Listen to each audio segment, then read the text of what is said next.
नमस्कार, news our में आप सभी का स्वागत है। मैं हूं आपके सामने वैशाली। आमना सामना में आज हम बात करेंगे आम बजट की, जहां केंद्रीय वित्त मंत्री निर्मला सीतारमण ने मोदी सरकार का बजट पेश कर दिया। यूनियन बजट में जहां एक ओर मोदी सरकार ने नई टैक्स रेजिम के तहत 12 लाख रुपए तक की आय को 0% के स्लैब में रखा, तो वहीं दूसरी ओर किसान, उद्योग, युवा, महिला और गरीबों के प्रति सरकार के संकल्पों को सिद्धि तक ले जाने के उद्देश्य से विभिन्न नई योजनाओं को लागू करने की बात कही गई। ऐसे में कुछ इस बजट की तारीफ कर रहे हैं तो कुछ इस बजट को लेकर अपना रिएक्शन दे रहे हैं। केंद्र की मोदी सरकार ने वित्तीय वर्ष 2025-26 के लिए बजट पेश किया, जिसमें नौकरी पेशा लोगों और किसानों के लिए बड़ी घोषणाएं की गई हैं। वहीं बजट पर विपक्षी नेताओं ने भी अपना अलग पक्ष रखा है।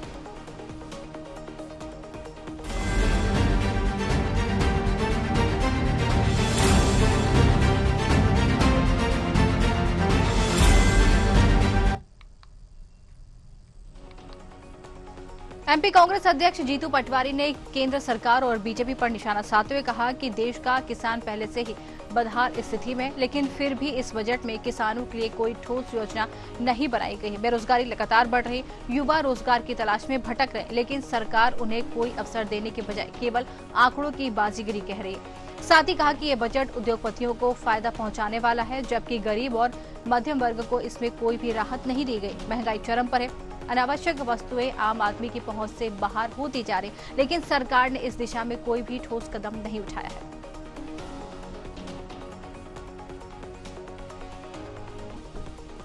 देश बन गया, सबसे बड़ा बेरोजगार देश बन गया। आत्महत्या पहले देश में किसान सबसे ज्यादा करते थे, उनसे बढ़कर युवा करने लगे क्योंकि बेरोजगारी। नरेंद्र मोदी जी का पूरा बजट फिर ये मैसेज देता है कि हम हमारे दो की सरकार चल रही है, ये सूट बूट की सरकार चल रही है, उद्योगपतियों की सरकार चल रही है। नरेंद्र मोदी जी ने भाषण में देश समृद्ध दिखता है, नरेंद्र मोदी जी के वक्तव्यों में देश समृद्ध दिखता है, पर नीचे जमीन पे हर वर्ग परेशान है। किसानों को 1 रुपए की सहायता नहीं है, जो गरीब और मिडिल क्लास के लोग महंगाई की मार जूझ रहे हैं, जो परिवार के लोग सरकार से इस बात की आस लगा के रखते हैं कि हमें अलग अलग प्रकार से सरकार मिडिल क्लास और गरीब का ध्यान देगी। इस बजट में 0 बटे सन्नाटा है। नरेंद्र मोदी जी ने एक बार फिर ये महसूस करा दिया देश को कि वो अडानी जी और अंबानी जी के लिए ही काम करते हैं। वहीं एमपी बीजेपी अध्यक्ष बीडी शर्मा की केंद्रीय बजट को लेकर उन्होंने कहा कि मोदी सरकार का ये बजट विकसित भारत के अटल संकल्प की आकांक्षाओं को पूरा करने वाला बजट है। ये बजट अन्नदाता, नारी शक्ति, गरीब और युवाओं को सशक्त बनाने वाला बजट है। बीडी शर्मा ने कहा कि जिस तरह से ये बजट प्रस्तुत किया गया है, उसमें स्पष्ट रूप से जाहिर होता है कि प्रधानमंत्री नरेंद्र मोदी के नेतृत्व में संपूर्ण भारत के विकास को सुनिश्चित किया गया है। विशेष रूप से शिक्षा, खासकर मेडिकल शिक्षा को लेकर भी इस बजट में सुखद घोषणाएं की गई है। आज जो बजट भारत के वित्त मंत्री आदरणीय निर्मला सीतारमण जी ने देश की संसद में प्रस्तुत किया, माननीय प्रधानमंत्री मोदी जी के नेतृत्व में यह बजट विकसित भारत के अटल संकल्प की आकांक्षाओं को पूरा करने वाला बजट है।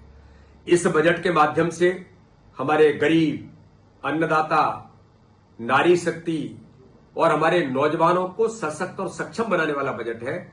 और इस बजट के माध्यम से संपूर्ण भारत के विकास को माननीय प्रधानमंत्री जी के नेतृत्व में सुनिश्चित किया है। चाहे शिक्षा का क्षेत्र होगा, चाहे मेडिकल का क्षेत्र होगा। मेडिकल में 75,000 सीटें 5 वर्ष के अंदर हम बढ़ाएंगे, तो वहीं आईआईटी के अंदर भी 75,000 सीटें बढ़ा करके ऐतिहासिक कदम इस बजट के माध्यम से हमारी सरकार ने लिया है। कृषि के क्षेत्र में आज कहने में गर्व है कि इस बजट के माध्यम से प्रधानमंत्री धन धान्य योजना के माध्यम से 1,70,00,000 लोगों को जो लाभान्वित होंगे, 100 जिलों के अंदर योजना शुरू होगी। रिसर्च के क्षेत्र में, एग्रीकल्चर में बड़ी सौगातें इस बजट के माध्यम से मिली हैं। इसलिए ऐतिहासिक बजट है और हमारे मध्यम वर्ग को 12 लाख रुपए का स्लैब टैक्स फ्री करके ऐतिहासिक निर्णय भारतीय जनता पार्टी की सरकार ने मोदी जी के विजन के साथ आज वित्त मंत्री जी ने किया है। एक ऐतिहासिक बजट है, आम जनता को खुश करने वाला बजट है। तो 2025-26 का ये आम बजट अब पेश हो चुका है। निर्मला सीतारमण वित्त मंत्री ने इस बजट को पेश किया। बजट पेश होते से ही जहां सरकार की वाहवाही हो रही, वहीं विपक्ष इसको लेकर लगातार सवाल करते हुए नजर आ रहा है। विपक्ष साफ तौर पर कह रहा है कि ये बजट निराशाजनक है। क्यों लगता है विपक्ष को कि ये बजट निराशाजनक है? आज इसी पर चर्चा करेंगे। हमारे साथ डॉक्टर प्रेम व्यास प्रवक्ता बीजेपी से हैं, विनोद शर्मा प्रवक्ता कांग्रेस से हैं और डॉक्टर राहुल रंजन वरिष्ठ पत्रकार हमारे साथ जुड़ गए। आप सभी का बहुत बहुत स्वागत है और मैं डिबेट की शुरुआत बीजेपी के साथ ही करूंगी। जिस तरीके से व्यास जी आम बजट पेश हुआ है और सरकार का साफ तौर पर यह कहना है कि बजट में सभी वर्गों का ध्यान रखा गया, लेकिन कांग्रेस इससे इत्तेफाक नहीं रख रही। कांग्रेस ये कहती हुई नजर आ रही है कि ये बजट पूरा की पूरा निराशाजनक बजट है। उनको ऐसा लगता है?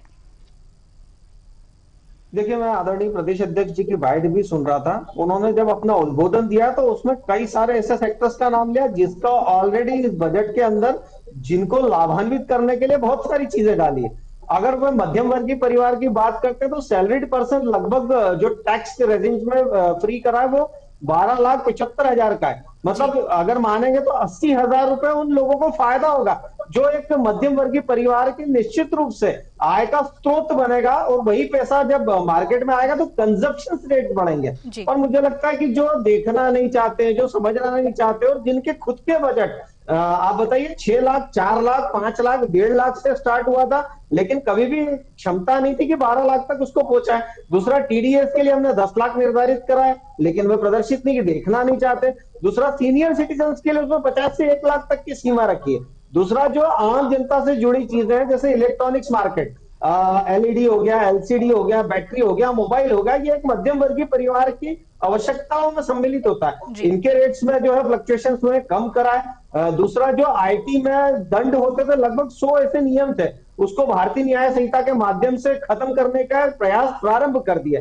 मुझे लगता है जिस तरह से चाहे वो स्टार्टअप्स हो, स्टार्टअप्स में लगभग 10,000 करोड़ रुपए इन्वेस्ट कर रहे हैं। आप देखेंगे स्टार्टअप्स पिछली 10 साल का जो कार्यकाल था उसमें स्टार्टअप्स में कई सारे मैन्युफैक्चरिंग यूनिट्स की स्थापना हुई एमएसएमई के भी माध्यम से। और उसी का कारण है कि अगर देखेंगे तो अभी जो हम खिलौने चाइना से निर्यात होता था हमारे यहाँ पे लगभग 80% वो खत्म हो चुका और हम 30% निर्यात कर रहे हैं। जो आयात था वो खत्म हो गया और निर्यात की दृष्टि से आगे बढ़ रहे हैं। वही कांग्रेस की सरकार थी 2013-14 के मध्य में रेट्रोस्पेक्टिव टैक्स लेके आई थी, टेलीकॉम इंडस्ट्री जो है खत्म हो चुकी थी। उसके बाद में पीएलआई लेके आए थे, 2014 की बात है, और पीएलआई लाके उन कंपनीज को जो है संबल देने का कार्य करा था और उसकी बात संभव हो पाया कि ऑटोमोबाइल सेक्टर्स हो, मोबाइल मैन्युफैक्चरिंग हो, इंफ्रास्ट्रक्चर हो, सभी क्षेत्र में आज भारत प्रमुख जो 5 देश है उनमें सम्मिलित है। एमएसएमई के लिए लगभग 1 करोड़ रुपए 2.5 गुना हमने बढ़ाया, क्रेडिट गारंटी को 5 करोड़ से 10 करोड़ बढ़ाया।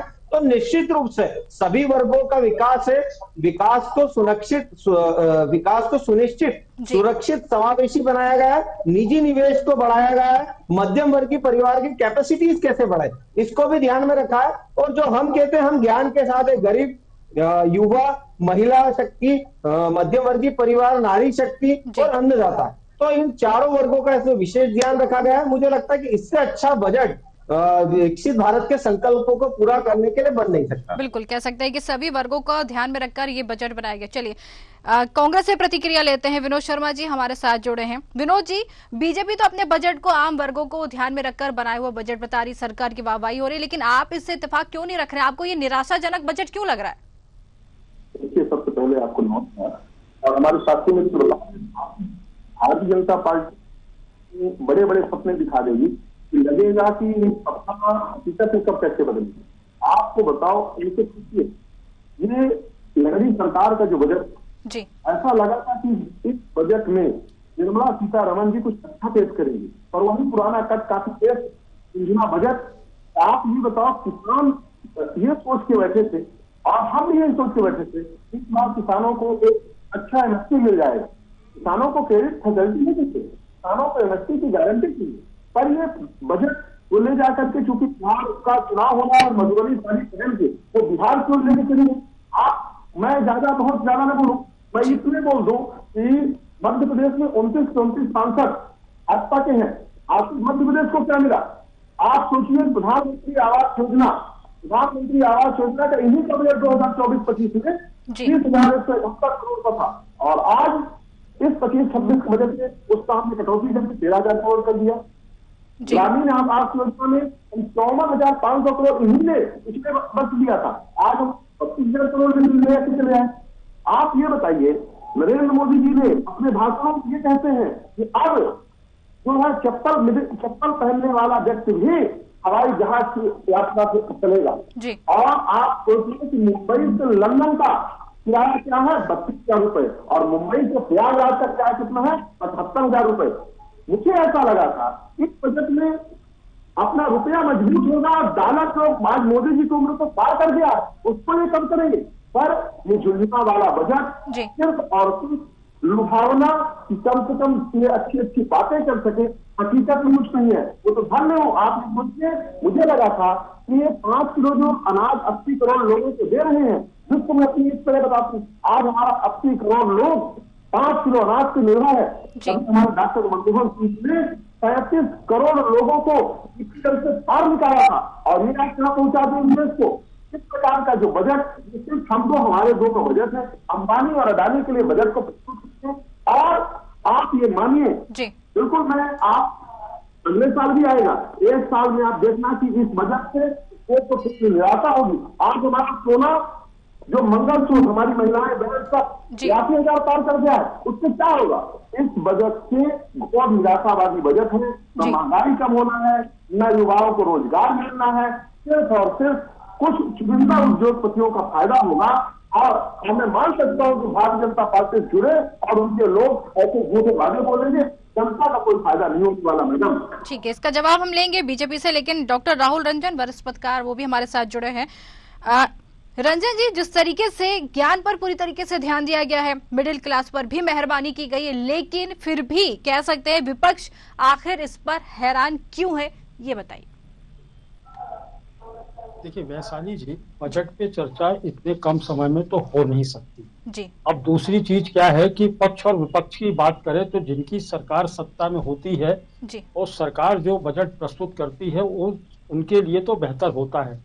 विपक्ष जहां बैठा होता है, विपक्ष उसकी बुराई करता ही करता है, ये तो परंपरा है जी। इस परंपरा से हट करके बजट को आप देखिए तो इतने वर्षों से, करीबन जब अखबारों में काम करता था तब स्थिति ये थी कि बजट जिस दिन प्रस्तुत होता था उस दिन उस व्यक्ति तक पहुंचता था अखबार, या उस व्यक्ति तक रिपोर्टर पहुंचता था तो उससे प्रभावित होने वाला है। मतलब आप ये देखिए कि गैस सिलेंडर से लेकर के सब्जियों के खुदरा बाजार से लेकर के आप एक एक चीज, जो छोटी छोटी चीजें जो उपयोग में आती हैं आम जनता के, उन पर फोकस हुआ करता था।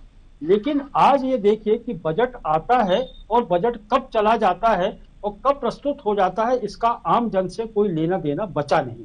आम जनता का कोई इंटरेस्ट नहीं बचा है कि बजट में क्या होगा। अब बजट ठीक वैसा हो गया है जैसे सरकारी कार्यवाही होती है कि सरकारी कार्यवाही में एक कागज पत्तर पलटे गए, भाषण पढ़ा गया और दे गया, तो आम लोग इस पर ध्यान अब नहीं देते। उसकी वजह क्या हुआ कि आप ये देखिए, आजादी के बाद से जितने भी बजट प्रस्तुत किए गए, ठीक है देश का विकास होता गया, लेकिन जिन लोगों का वास्तव में विकास होना चाहिए था उनका विकास नहीं हो पाया। अब सिर्फ एक मानसिकता धीरे धीरे डेवलप हो गई, ये हो गई कि कैसे भी करके सरकार अपने खजाने में अधिक पैसा दे, मतलब इकट्ठा करे और लोगों के ऊपर खर्च कम करे। तो ये स्थितियां जब होती हैं बजट में तो ये अनुपात ठीक नहीं होता, क्योंकि सरकार अब किसी भी तरह की राहत देने की स्थिति में नहीं है, क्योंकि टैक्स का स्लैब कह देने से मात्र नहीं होता कि टैक्स का स्लैब कम कर दिया। देखिए 3 लाख रुपए था, 3 से 5 किया गया, 5 से लेकर के अब 12 पे नए बजट में आ गया है। तो लोगों की धीरे धीरे जो कमाई है वो बढ़ रही है, उसके हिसाब से ये नहीं कह सकते कि महंगाई कम हो रही है। कमाई बढ़ रही है, उसकी तुलना में महंगाई भी बढ़ रही है। तो आप बजट में देखिए, बजट में महंगाई को नियंत्रित करने का, रोजगार को नियंत्रित करने का, शिक्षा को, चिकित्सा को, ये तमाम चीजें जो जुड़ी हुई हैं, सबसे चीज है फोकस रोजगार और महंगाई और किसान, ये 3 चीजों पे फोकस है। और तीनों चीजें जो बजट में बताई तो बहुत जाती है कि इतना बजट दे दिया गया है, इतने बजट में इतना विकास हो जाएगा। आप कल्पना कीजिए वैशाली जी, क्या इतना पैसा देने के बावजूद भी क्या किसान आज सुखी हो गया? क्या आज शिक्षा में जो लोग काम कर रहे हैं तो युवा, उनका काम अच्छा हो गया, बेहतर हो गया जीवन? या महिलाएं, जो घरेलू महिलाएं, जो कामकाजी महिलाएं नहीं है, जो घर में सिर्फ काम करती हैं, किचन संभाल रही हैं, परिवार को संभाल रही हैं, उनकी स्थितियों को आप देखिए। तो तमाम चीजों को आप देखेंगे तो आपको बजट कहीं ऐसा नहीं लगेगा कि ये आम बजट है या आम लोगों को लुभा रहा है या आम लोगों को फायदा पहुंचा रहा है। तो यहाँ जाकर के बजट की जो स्थितियां होती हैं तो आर्थिक अनुकूल होना चाहिए, बजट ऐसा होना चाहिए लोगों को रिलैक्सेशन हर क्षेत्र में मिले। जी बिल्कुल। ऐसा नहीं होता कि सरकारों ने क्या किया, सरकारों ने एक टैक्स के रूप में बहुत पैसा लिया और बहुत पैसा लेने के बाद एक परंपरा सी बन गई कि आपको बांटना है। तमाम योजनाएं मुफ्त में जो बांटने वाली हो रही, आखिरकार टैक्स पेयर से ही तो आ रहा है। जी टैक्स पेयर से जो पैसा इकट्ठा हो रहा है वो बांटा जा रहा है, तो यहाँ न रोजगार हुआ न महंगाई कंट्रोल हो रही, तो कोई भी चीज नियंत्रित नहीं हो पा रही। संतुलित बजट उसको कहते हैं कि सरकार के पास जो टैक्स से पैसा आए उस अनुपात में लोगों का उतना हित होना चाहिए, तब जाकर के हम बजट को कह सकते हैं कि इसको आपने बैलेंस किया गया है। हम भी पहले देखते थे रुपया आया कहां से, रुपया जाएगा कहां से, इतने की सरकार की कमाई होगी, इतना पैसा खर्च होगा। आप ये देखिए, यदि पूरा लब्बो लबाब उठा करके आप बजट का देखेंगे तो आज स्थिति ये है कि हर व्यक्ति आज जो हिंदुस्तान में है, हर व्यक्ति कर्ज में है। जो आने वाली पीढ़ी पैदा होगी वो कर्ज में पैदा हो रही है, सबके ऊपर जन्मजात कर्ज हो चुका है। तो आप इसका रिलैक्सेशन कैसे करेंगे? क्या इससे रिलैक्सेशन हो जाएगा कि 12 लाख रुपए आपको फ्री कर दिया गया कि 12 लाख रुपए कमाएंगे इसको जीरो टैक्स कर दिया गया है? तो आप ये देखिए कि जब इंटरनेशनल बाजार में लोगों की, सबकी, हिंदुस्तान में भी लोगों की कमाई बढ़ी हुई है, उनका भी पैसा बढ़ रहा है, लोगों के रोजगार बढ़ रहे हैं तो उसके साथ पैसा, लेकिन उस अनुपात में रोजगार मिल नहीं रहे। बिल्कुल। तो आप ये कह दें कि चलिए मेडिकल कॉलेज खोल देंगे और अलग सेक्टर्स में आप खड़े कर देंगे। हम कह रहे हैं देश में आप इंजीनियर बना दीजिए, डॉक्टर्स बना दीजिए, तमाम सुविधाएं कर दीजिए, आखिरकार उन लोगों के पास भी तो आने वाले समय में वही दिक्कतें पैदा हो जाएंगी। आखिर इतने इंजीनियर, आप आंकड़ा उठा के देख लीजिए, मध्य प्रदेश का भी आंकड़ा उठा के देखेंगे तो इतने इंजीनियर्स पैदा हो गए हैं, इतने इंजीनियर्स खड़े कर दिए गए हैं कि आज इंजीनियर्स चौराहों पे घूम रहे हैं, उनको रोजगार नहीं मिल रहा। सरकार चिंता वहां करे, क्योंकि यदि उन लोगों को चिंता मुक्त कर दिया जाएगा तो मैं समझता हूँ हिंदुस्तान का विकास हर क्षेत्र में किया जा सकता है, संभव है। 70 सालों में विकास हुआ है देश का, नो डाउट है, और इन्हीं बजटों से हुआ है। लेकिन बजट में आप ये देखिए धीरे धीरे सब्सिडियां धीरे धीरे खत्म होती चली जा रही। अब सब्सिडियां देंगे कैसे, राहत मिलेगी कैसे? बिल्कुल बिल्कुल, ये बड़ा सवाल है। इसीलिए नहीं मिल सकती। हाँ, राहत कैसे मिलेगी? बिल्कुल। आप ये देखिए पेट्रोल के रेट के ऊपर कोई बात नहीं होती जी, लोगों ने एक मन बना लिया कि 100 रुपए से ऊपर मिलेगा, मिल रहा है।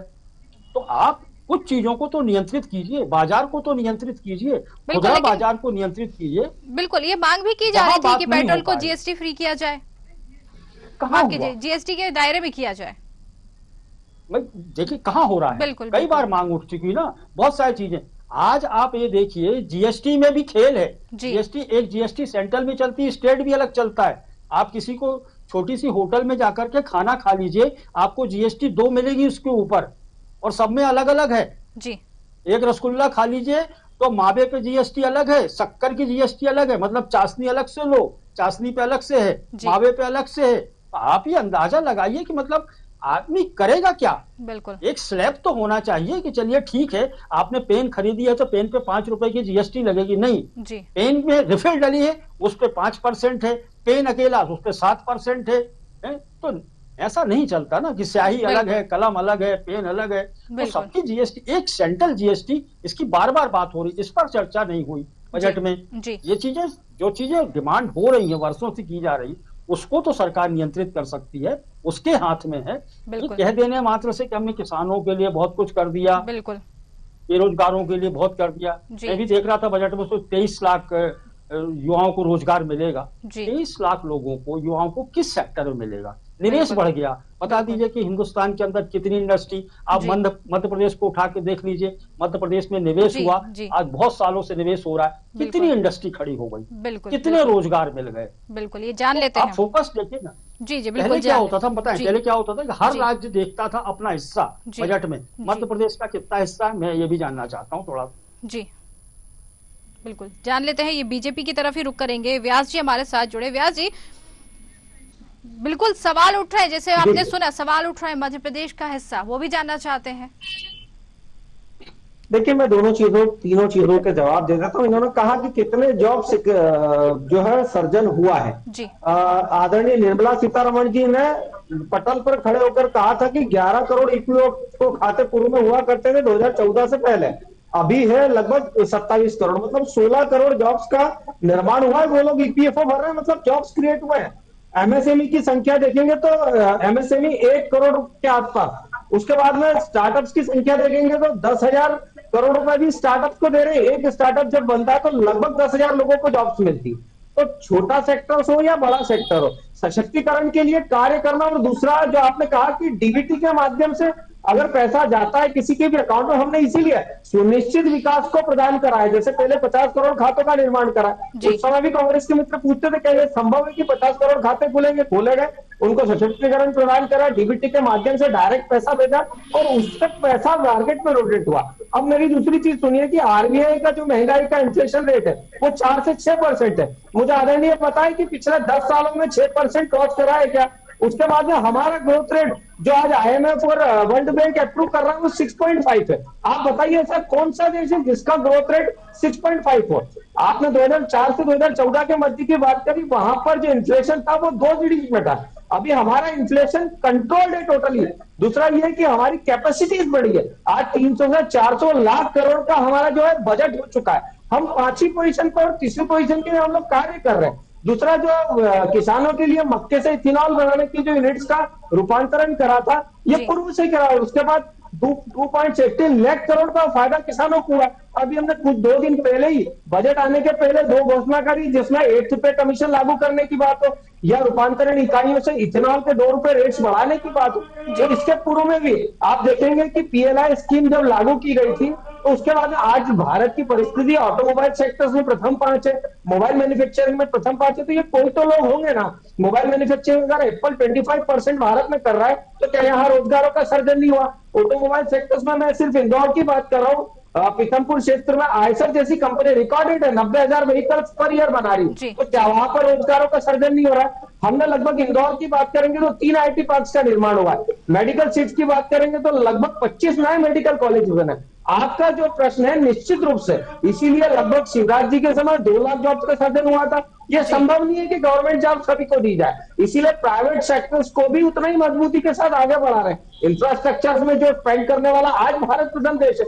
हम सोलर एनर्जी में भी प्रथम 5 में है। तो निश्चित तौर पर आप हाई ग्रोथ रेट देखेंगे तो आज भारत प्रथम पायदान पे, लो इन्फ्लेशन देखेंगे तो लो इन्फ्लेशन में भी भारत प्रथम पायदान पे, क्योंकि हमारे यहाँ महंगाई सीजनल महंगाई छोड़ेंगे सीपीआई को लेकर, बाकी चीजों में हमारी महंगाई पूरी कंट्रोल है। भाई 2014 के पहले आप आंकड़े उठा के देखिए। दूसरा मैं एक और बात बोल के अपनी बात समाप्त करूंगा। आज भारत का ग्रोथ रेट जो आईएमएफ प्रोजेक्ट कर रहा है वो 6.5 है एवरेज। लेकिन व्यास जी, कांग्रेस ये आरोप लगा रही कि भाषण में देश समृद्ध है, जमीन पर आमजन पूरी तरीके से परेशान है, ये आरोप लग रहा है।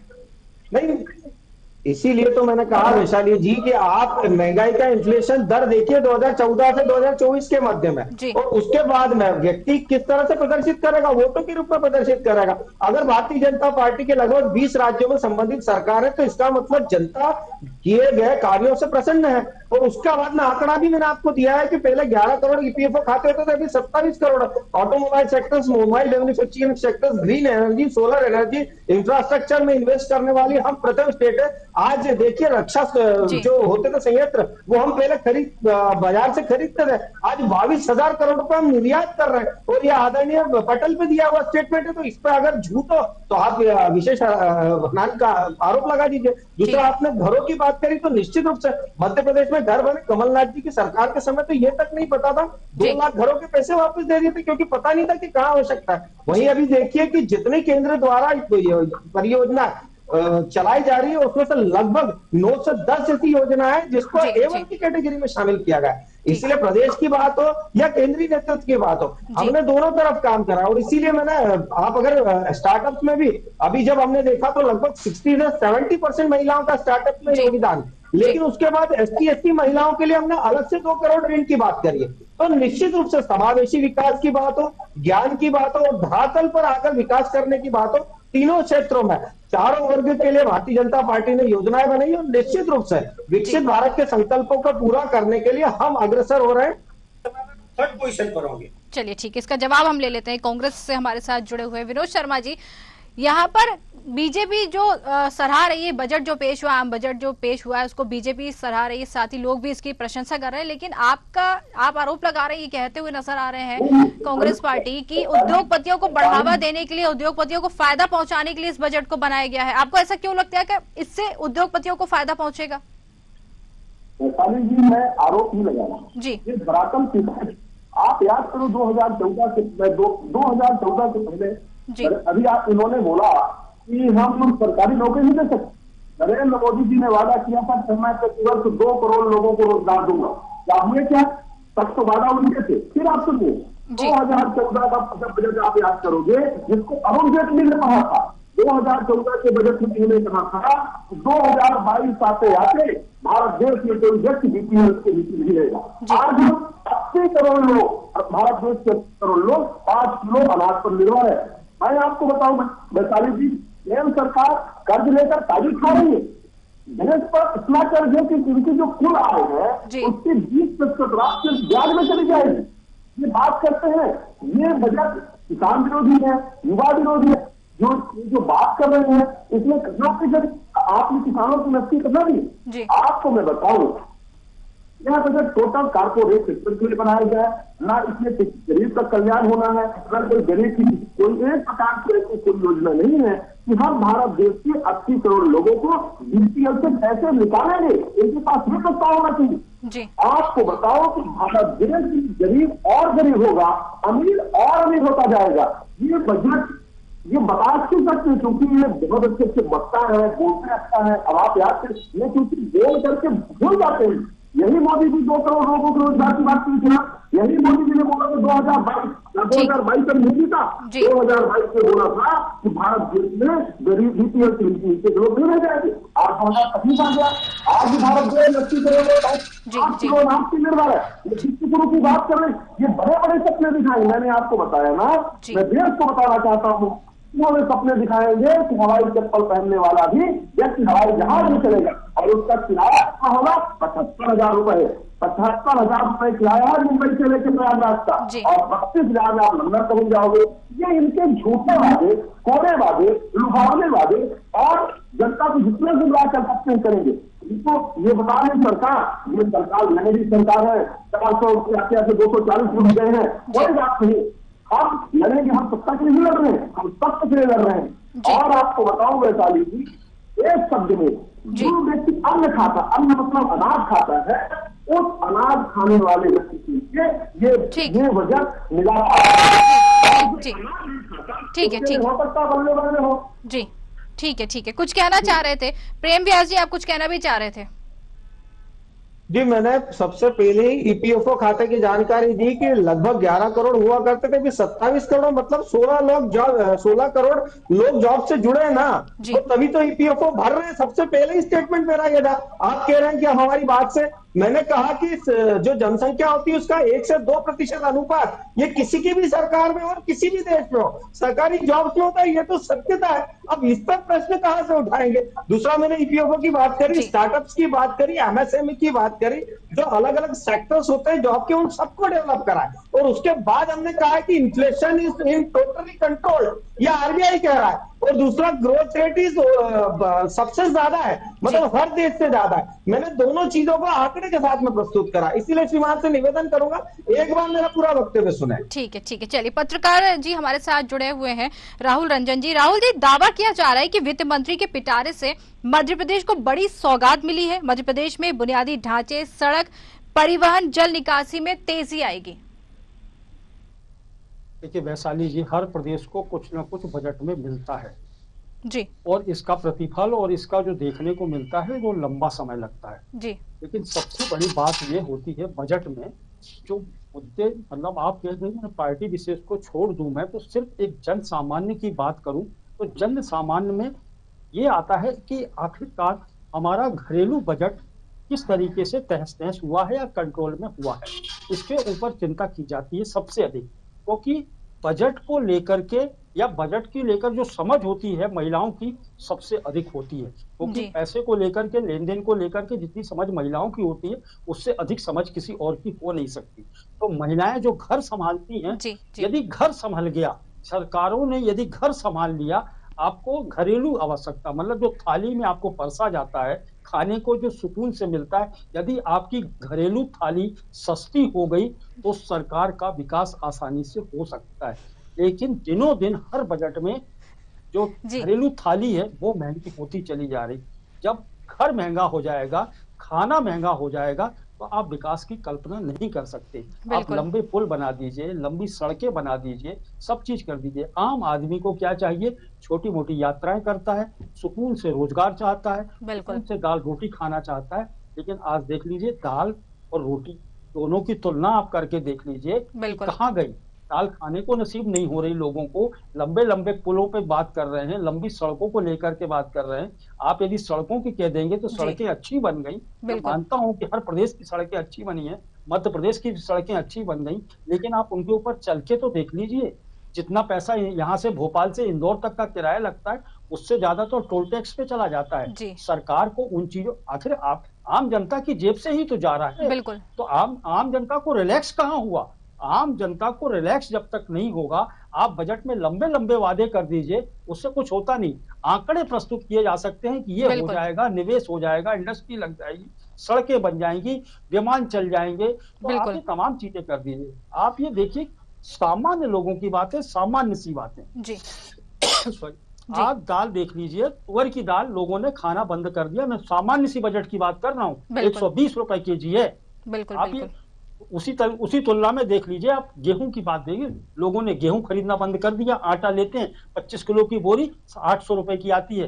गैस सिलेंडर आपका 1200 रुपए तक बिल्कुल। पहुंच गया। ये बिल्कुल। छोटी चीजें हैं जो घर के पूरे बजट को प्रभावित करती हैं। सरकार ने इस ओर ध्यान नहीं दिया कि घरेलू बजट, बिल्कुल। घर का बजट किस तरीके से तहस नहस हो रहा, इसको कंट्रोल में कर लें। यदि सरकार ने बजट को कंट्रोल में कर लिया, आप ये देखिए, मेडिकल सरकार ने तमाम योजनाएं कर दी, आयुष्मान योजना और तमाम कई तरह की योजनाएं आ रही। ये बताइए आप मेरे को, 5 लाख रुपए प्रति व्यक्ति आयुष्मान जी। का कार्ड मिलके आपको सुविधा मिल जाती है। आप उठा करके देख लीजिए, यदि आप बीमार पड़ जाएं, किसी मेडिकल शॉप पर के जाके देखिए, एक बार में 3 से 4 हजार रुपए की खर्चा बिल्कुल। फट जाता है। बिल्कुल। डॉक्टर के पास देख लीजिए, डॉक्टरों के ऊपर कोई नियंत्रण है? 500 रुपए से नीचे कोई डॉक्टर लेता है? नहीं, कहाँ सही। नियंत्रण है? बिल्कुल। मुझे बता दें कि नियंत्रण कहाँ है? बिल्कुल। बजट में इन चीजों पर ध्यान दिया जाता है, आपने निरंकुश छोड़ दिया बाजार को। बिल्कुल, कह सकते हैं कि तभी बजट तो पे नियंत्रित हो। बिल्कुल कह सकते हैं कि बजट पे कई चीजों को ध्यान दिया जाता है, लेकिन यही कहेंगे कि समय हमारे पास कम है, इसलिए चर्चा हमको यहीं रोकनी पड़ेगी। आप सभी मेहमानों का बहुत बहुत धन्यवाद हमसे जुड़ने के लिए। तो कह सकते हैं कि बजट को लेकर लगातार यहाँ पर बात जो सामने आई है, बजट आज पेश हो गया है, वित्त मंत्री ने अपना बजट पेश कर दिया है।